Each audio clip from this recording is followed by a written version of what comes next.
তো ভাই ভারতের প্রশ্নপত্র ফাঁসের বিষয়টা এখন এমন এক লেভেলে পৌঁছে গেছে যেখানে মানুষ পরীক্ষার চেয়ে খবরই বেশি ফলো করছে। শিক্ষার্থী আর চাকরি প্রার্থীরা রাস্তায় নেমে একটাই কথা বলছে, ভাই এবার আর শুধু আশ্বাসে কাজ হবে না, একটু অ্যাকশনও দেখান। এদিকে প্রধানমন্ত্রী নরেন্দ্র মোদীর ভিডিও বার্তায় সবাইকে শান্ত থাকার আহ্বান জানাচ্ছে।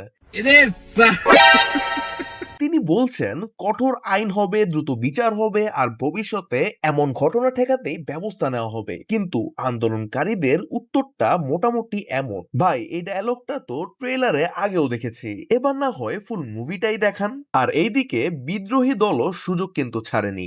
কংগ্রেসের নেত্রী সোনিয়া গান্ধী বলেছেন শিক্ষার্থীদের দাবি গুরুত্ব দিয়ে শোনা উচিত ছিল এবং আন্দোলনের সময় বল প্রয়োগ করা একদমই ঠিক হয়নি। আর অন্যদিকে কিছু রাজনৈতিক নেতা শিক্ষামন্ত্রী ধর্মেন্দ্র প্রধানের পদত্যাগ দাবি করছেন। डिप्रेशन।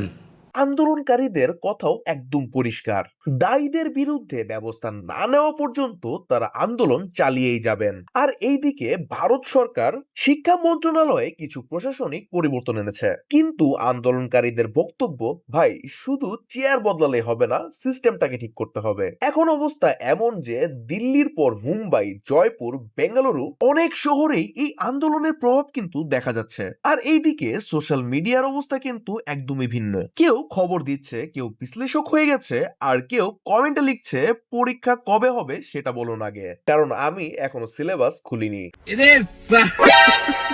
তাই এখন সবার নজর এক জায়গায়, সরকারের পরবর্তী পদক্ষেপ আসলে কি হতে পারে, আর আন্দোলনকারীদের দাবিতে কি সত্যি সমাধান আসবে। কারণ ভারতে এখন সবাই একটা বিষয় মানছে, পরীক্ষা শুধু হলে না, বরং মানুষের বিশ্বাসেও পাশ করতে হবে। তো বন্ধুরা, ভিডিওটি ভালো লাগলে লাইক, কমেন্ট এবং শেয়ার করে আপনার বন্ধুদেরকেও দেখার সুযোগ করে দিন।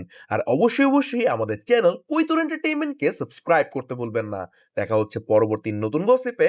Till then, good bye, tata.